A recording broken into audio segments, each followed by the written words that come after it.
What's going on, everybody? Cleepus Tech here, coming back at you with another video. In this video, we're going to be doing a quick comparison between the Samsung Galaxy A04s and the Samsung Galaxy A23. Now, keep in mind, this phone in my hand is not the Samsung Galaxy A23 5G. That is a completely different phone. This is the 4G version of the Samsung Galaxy A23. One other thing I do want to point out here is that as of the recording of this video, neither of these phones are officially launched in the US. Now, the reason I say that is because while the Samsung Galaxy A23, having been out for about a year at this point, almost definitely never will. With the Samsung Galaxy A04s, this is a fairly new device, and there is still a pretty good possibility that US carriers might end up offering this phone at some point in the future. So just keep in mind that, again, as of the recording of this video, in March of 2023, this phone is not currently available through US carriers. So if you are in the US and you want to get either of these phones, you will have to get them factory unlocked, which, if you do want to, they are definitely still pretty affordable. And I do think for what they are, despite obviously not having any crazy carrier deals like getting them for free or anything, I do still think for the money, both phones do provide a pretty good amount of value. Now, if you do want to learn more about either of them individually, or maybe you want to see information about pricing and availability, definitely check out the description because I will be linking to everything there. But with that being said, let's get into it. So with the Samsung Galaxy A04s, we're getting a 6.5-inch 90Hz PLS TFT display with a 720p resolution, a PPI of 270, and a 20:9 aspect ratio. With the Samsung Galaxy A23, we're getting a 6.6-inch PLS TFT display with a 1080p resolution, a PPI of 400, and a 20:9 aspect ratio. So in general, when it comes to the displays, in a lot of ways, they actually are pretty similar. Now, this is probably just because the design is pretty much the same, but overall for what they are, both phones do have good displays. For the average user, especially for more light occasional use, you're really not going to go wrong with either. That being said though, of course, with the Samsung Galaxy A23 having a 1080p resolution versus 720p with the A04s, the image on the A23 is going to be quite a bit sharper, and things are going to look better in general. And at 6.6 inches versus 6.5, the A23 is also really slightly larger. It's kind of hard to tell the difference, but the A23 has slightly thinner bezels, so despite the phones themselves technically being pretty much the same size, the screen on the A23 is a little bit larger. So in general, again, for more light occasional use, either phone will be perfectly fine. And even if you're watching the occasional video every now and then, it's not like things are going to look bad on the A04s. But that being said, if you are going to be watching a lot of videos and really just doing stuff where the image quality is a bit more important, then for that, the Samsung Galaxy A23 will give you a much better experience. Now for storage, with the Samsung Galaxy A04s, this phone is getting 64GB of internal storage, and with the Samsung Galaxy A23, this phone is getting 128. And of course, like pretty much every non-flagship phone, both phones do have microSD card expansion. So clearly here, the Samsung Galaxy A23 having double the storage of the A04s does have quite an advantage. But keep in mind, even with the A04s, with 64GB, I mean, I want to say most phones in this price range are going to have 32, especially if you're in the US getting a phone like this through a carrier. For example, Motorola's equivalent of this phone, even if you get it factory unlocked, I'm pretty sure, still only has 32GB. And while yeah, there is a pretty good possibility that if this phone does reach US carriers, it might only end up having 32GB too. At least right now, the A04s we do have does have 64, which in my opinion is definitely at least a reasonable amount of storage for the average user, as long as you're mindful of what you're putting on your phone and you make sure to offload things to a microSD card whenever you can. I do think the storage will be plenty good enough. But then with the A23, of course, 128GB for more of an entry-level phone is definitely quite a bit of storage. So if you are maybe more of a power user, if you're downloading all kinds of apps, especially stuff like games that tend to take up a bit more space, then in that case, the A23, especially with microSD card expansion, is really going to be more storage than most people even need. So again, if you are more of a power user, or maybe you just don't want to ever have to worry about storage, in that case, of course, between the two, the A23 is going to be a much better choice. But again, for the average user, the 64GB you get with the A04s is going to be at least okay. For security features, both phones do have Face Unlock, and they both have fingerprint scanners right here on the power keys. But starting with the A04s, let's give them a try. There we go, one more time. And there we go. And now for the A23. There we go, one more time.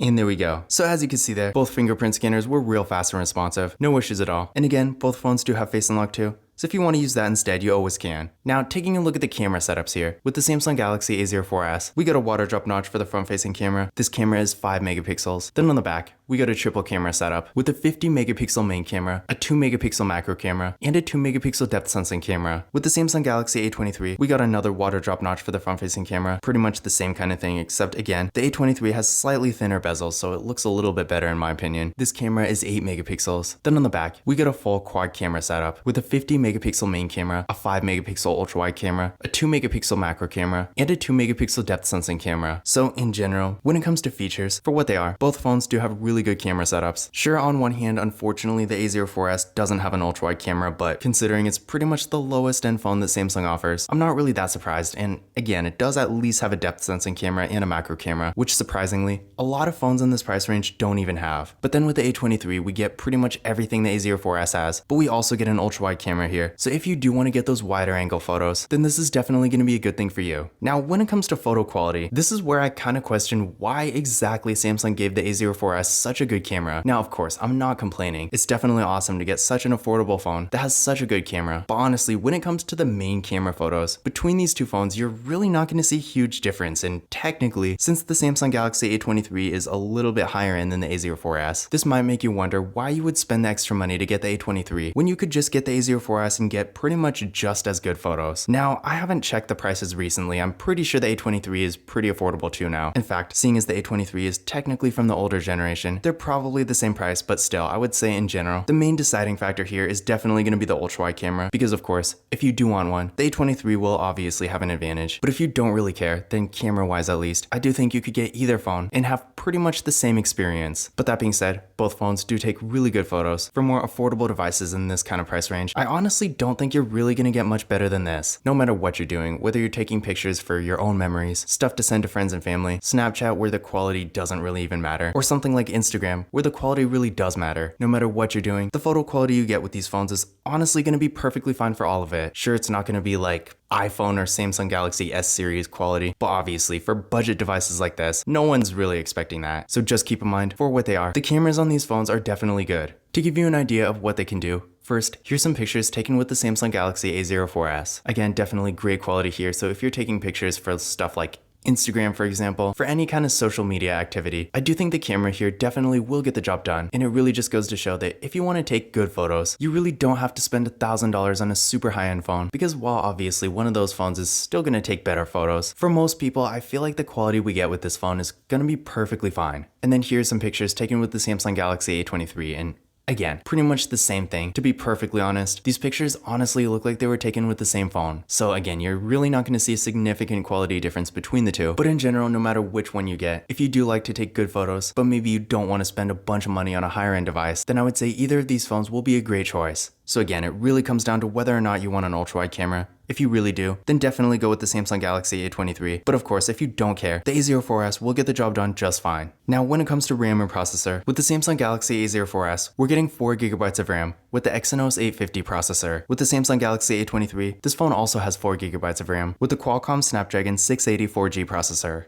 Now, when it comes to overall performance, despite the A04s not being terribly slow or anything, there is actually a pretty significant performance difference between the two. With the Samsung Galaxy A23, honestly, this is one of the fastest newer 4G phones I've ever seen. Sure, if you compare it to an older flagship phone like an iPhone XS Max before 5G was really a thing, or I guess it was, but back then it wasn't really standard, then yeah, this phone is not nearly that fast, but for a 4G phone nowadays, I mean, typically 4G phones are usually more budget, affordable devices that tend to be a bit on the slower side, because of course, with higher end phones now, they're all pretty much 5G. But that being said, again, for a 4G phone in 2023, the performance we're getting with the Samsung Galaxy A23 is honestly really impressive, and even compared to 5G phones in a similar price range, like the Samsung Galaxy A14 5G for example, yeah, sure, that phone is technically a bit faster than this one, but honestly, it's really not by much. And compared to something like an older Motorola Moto G Stylus 5G, maybe from like 2021, again, I do think the Samsung Galaxy A23 is a pretty comparable speed, so while not having 5G connectivity, for what it is, this is actually a really fast device. So if you are looking for a more affordable phone, you don't care about 5G connectivity, but you still do want good performance, then in that case, the Samsung Galaxy A23 is going to be a great choice. With the A04s on the other hand, again, it's not exceptionally slow, but it's definitely not a very fast phone either. It's pretty much what you would expect from a phone in this price range. If you've ever seen the Samsung Galaxy A03s, the performance is pretty much identical. So if you're doing more light activities like web browsing, occasional social media use, and maybe watching a couple videos every now and then, and of course using the phone as a phone, then it will be perfectly fine. But it's not going to be able to do stuff like mobile gaming, or at least not very well. And no matter what you're doing, especially if you're going to be on your phone a lot, it's not going to be nearly as fast as the A23. So overall, if you do want the better performing phone between the two, then I would definitely go with the A23. But if you're really just looking for something for super basic activities and you don't really care about performance that much, as long as it at least works, then in that case, the A04s is at least going to be acceptable. Now, I did run benchmark tests on these phones using Geekbench 5. And here are the results I got. So yeah, again, between the two, the A23 has quite a big advantage. So again, if you do want the faster phone between the two, then this is definitely the one to go with. But of course, if you're not that concerned about performance and you really just need something decent that works, the A04s is at least going to be okay, and compared to most phones in this price range, it's pretty much about the same, if not a little bit better. So for what it is, it's really not bad. Now both phones have 5000 mAh batteries, with the Samsung Galaxy A04s supporting 15 watt fast charging and the A23 supporting 25. So of course, they are going to get great battery life and longevity.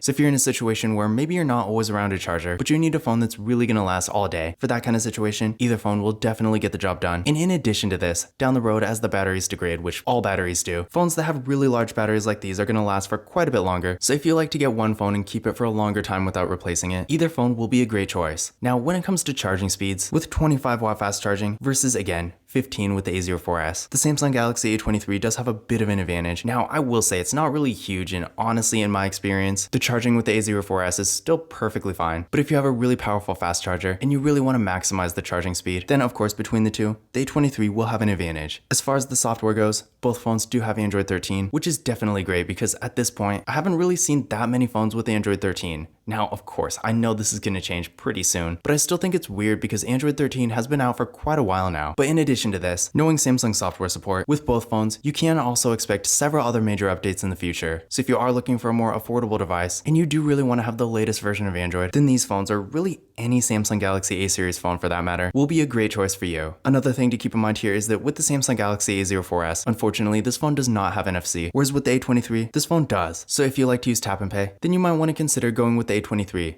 But in conclusion, which of these phones is better? In general, in pretty much every way where there is a difference, the Samsung Galaxy A23 is the better device. And honestly, in my opinion, when it comes to unlocked international phones, I feel like not only is the A23 better than the A04s, but for what it is, in this price range, excluding stuff you get for free through US carriers, I honestly think even like a year after it came out, the A23 is still one of the best options for what it is. The A23 has a really nice looking display, a ton of storage, really good performance for what it is, a great camera setup, a really large battery with really good fast charging, Android 13 and great software support, and it has NFC. So if you are looking for an affordable phone, you don't mind getting it factory unlocked. You also don't really care about 5G connectivity, but you also want to maximize the features and overall value you get for the money, then in that case, I do think the Samsung Galaxy A23 is really going to be the best choice here. But this concludes my comparison between the Samsung Galaxy A04s and the Samsung Galaxy A23. Again, if you want to learn more about either phone, definitely check out the description, where I will be linking to several other videos about them, as well as some information about pricing, availability, and some of my favorite smartphone accessories. But that's it for this video.